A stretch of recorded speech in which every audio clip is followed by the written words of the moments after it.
estarei ministrando aulas não presenciais para vocês.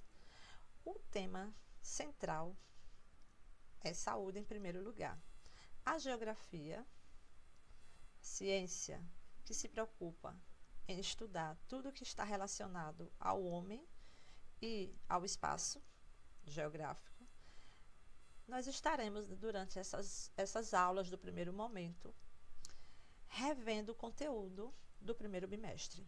Entre os conteúdos, estaremos revendo os países desenvolvidos.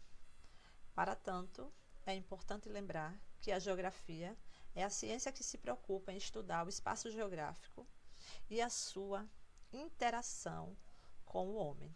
Então, tudo que estiver relacionado ao homem e o meio em que ele vive diz respeito à geografia.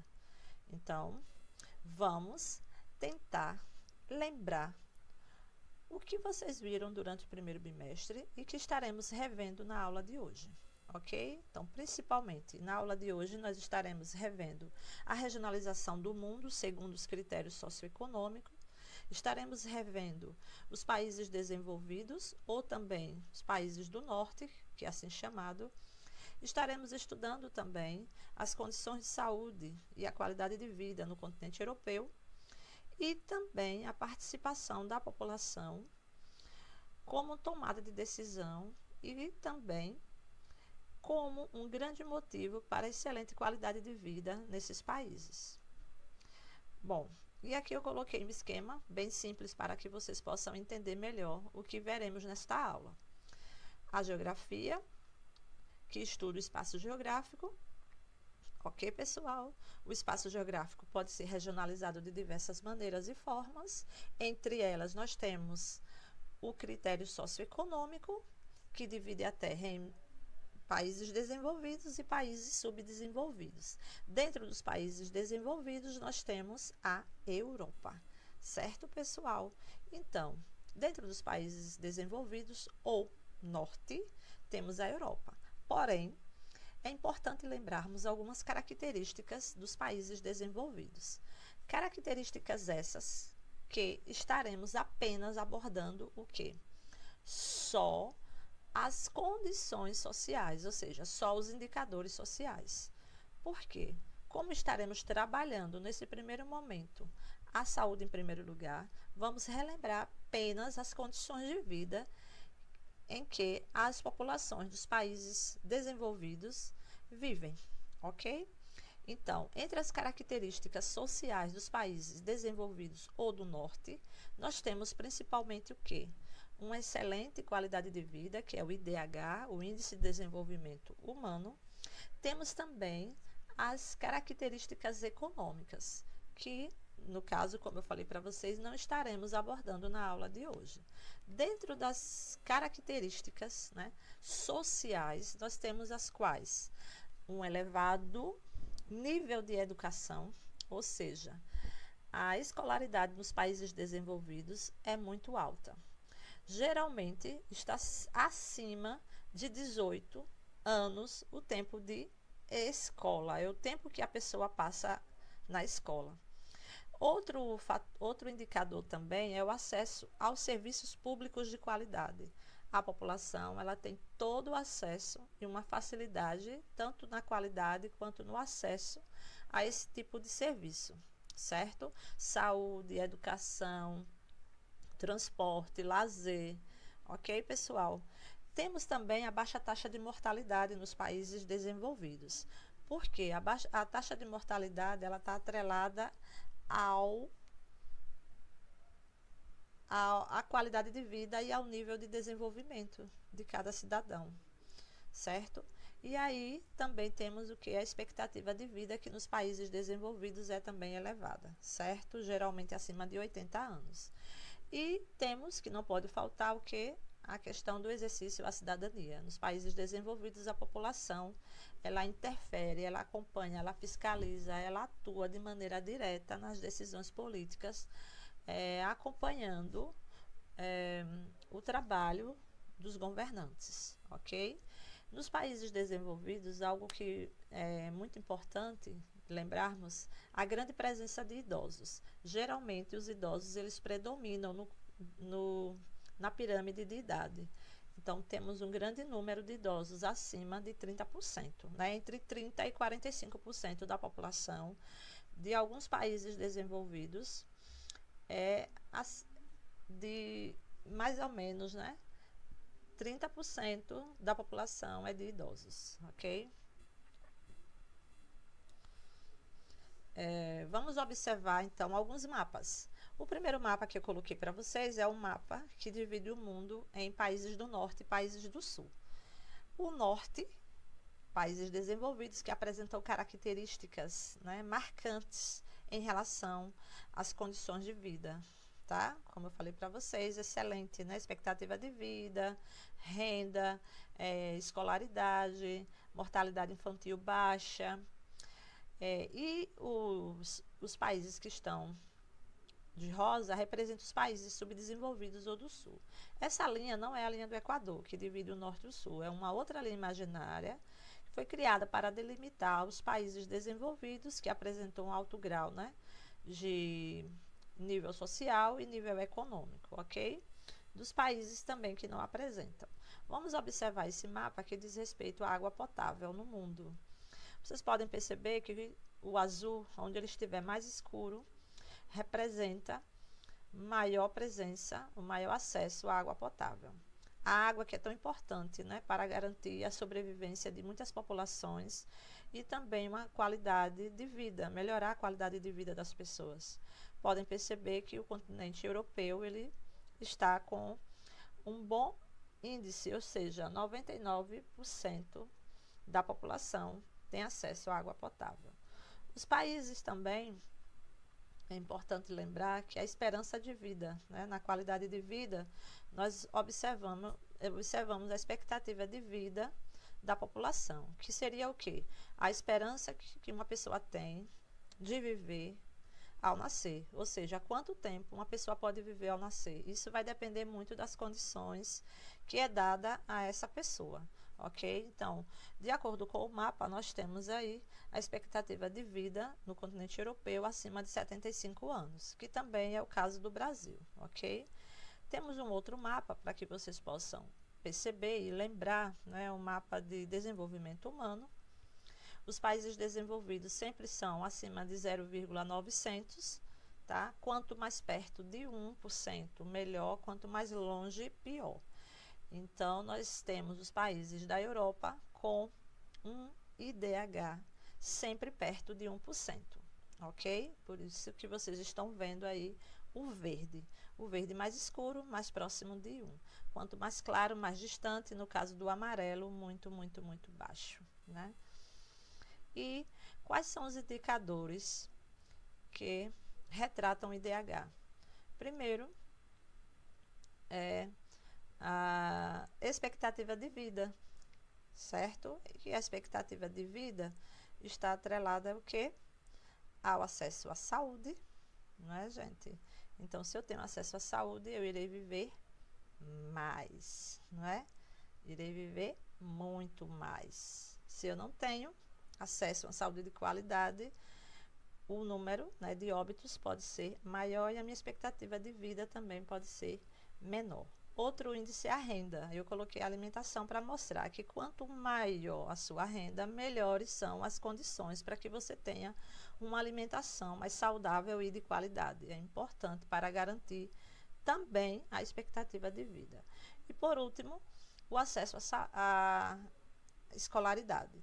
Nos países desenvolvidos, a escolaridade, né, o tempo de estudo é sempre acima de 18 anos na escola, ok? Então, aí nós temos os 3 indicadores que expectativa de vida, a escolaridade e a renda per capita, que aí eu coloquei a alimentação, porque está atrelado à renda da população, ok?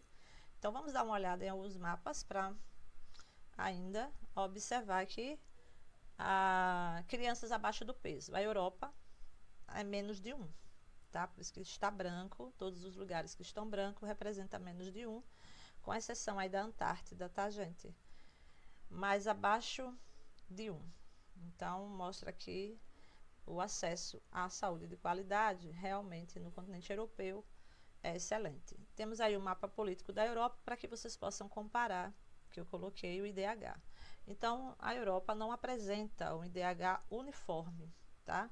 Alguns países podem ter acima de 900, outros podem ter, inclusive, entre 700 e 800 também, ok? Não é uniforme. Tem países que apresentam um IDH médio, tá? Na Europa. Mas vocês podem perceber que tem alguns países que se destacam, como a Noruega, tá? No caso, ó, a Suécia, Dinamarca, tá? E outros países.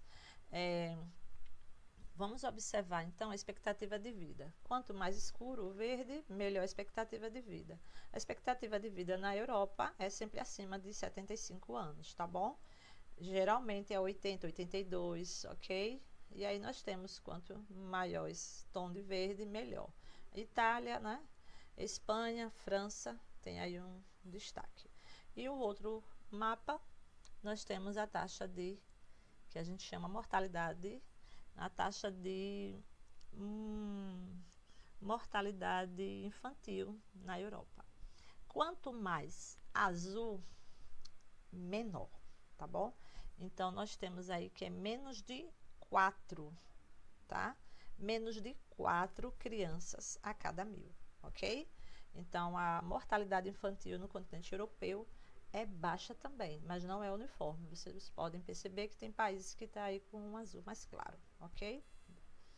Bom, eu coloquei 3 países que apresentam um excelente IDH, que é o caso da Noruega, a Suíça e a Dinamarca, ok? Eles apresentam indicadores elevados. E as causas são diversas, mas aí vamos trabalhar apenas 2. O alto investimento do setor público, né? O governo investe pesado no setor social, garantindo uma boa qualidade de vida, os investimentos que são históricos esses investimentos, tá? E a grande participação da população nessas decisões políticas. É importante a população participar, fiscalizar e acompanhar, ok? Temos então uma tabela também, que é muito importante vocês perceberem essa tabela, aonde temos os indicadores de IDH distribuídos pelos diversos países, só para que vocês possam comparar. Não é porque é continente europeu que teremos o mesmo indicador, certo, pessoal? Então, temos aí no ranking a Noruega sempre em destaque, todos os anos já, e está entre os primeiros, o primeiro colocado, né, no mundo, ok? Também. E vamos refletir um pouco sobre essa questão da saúde, né? Como é importante a população participar nas decisões, né, fiscalizar, perceber, né, os investimentos, se eles estão sendo direcionados para os serviços públicos. Mas também, diante de determinadas situações, como é importante o envolvimento da população para conter determinados problemas, que é o caso da Covid-19. Nós sabemos que o continente europeu teve um grande fluxo, né, um grande número de óbitos, e que se a população não tivesse aderido ao isolamento social, o número de mortes teria sido muito maior, certo? Então, houve realmente um grande número, né, de óbitos, mas esse número poderia ter sido muito maior. Então, alguns fatores contribuíram, que foi, né, para a redução e o controle da pandemia, né, do vírus na Europa, foi a participação da população, os avanços, né, grandes avanços tecnológicos na medicina e também os investimentos na saúde pública. Eles se adaptaram à situação em que estavam vivendo, ok? E eu coloquei para vocês um mapa para que vocês possam comparar o desenvolvimento da pandemia, né, do vírus, do coronavírus na Europa. Percebam que a Itália, né, a França, a Espanha, Reino Unido apresentaram, e a Alemanha, maiores números, mas também são países que já estão saindo da quarentena por conta da participação da população, ok, gente? E é isso, nós estamos Finalizando nossa aula, coloquei algumas imagens para vocês perceberem que a população europeia já está, né, saindo do isolamento social, como resultado também da sua grande participação, envolvimento e também as atitudes que o governo tomou. É importante lembrarmos as características, né, da população europeia, certo? Que é relacionada ao IDH, que é escolaridade, renda, taxa de mortalidade, natalidade infantil, certo, pessoal? Grande presença de número de idosos, a grande participação da população na vida política do país, o seu envolvimento nas questões sociais, certo? Os grandes investimentos também em escolaridade, certo? Lazer, segurança, transporte. E é isso, pessoal. A Europa, certo, apresenta no seu conjunto um excelente padrão de vida. Porém, esse padrão, essa qualidade de vida não é homogêneo, tá certo? Que nós iremos estudar isso nas próximas aulas não presenciais. Eu coloquei aqui 2 links para vocês, aonde vocês também vão ter acesso no material, tá?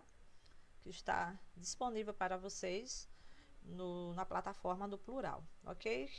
Acessem a reportagem e também saibam mais, tá, sobre a saúde pública no mundo e a sua grande importância.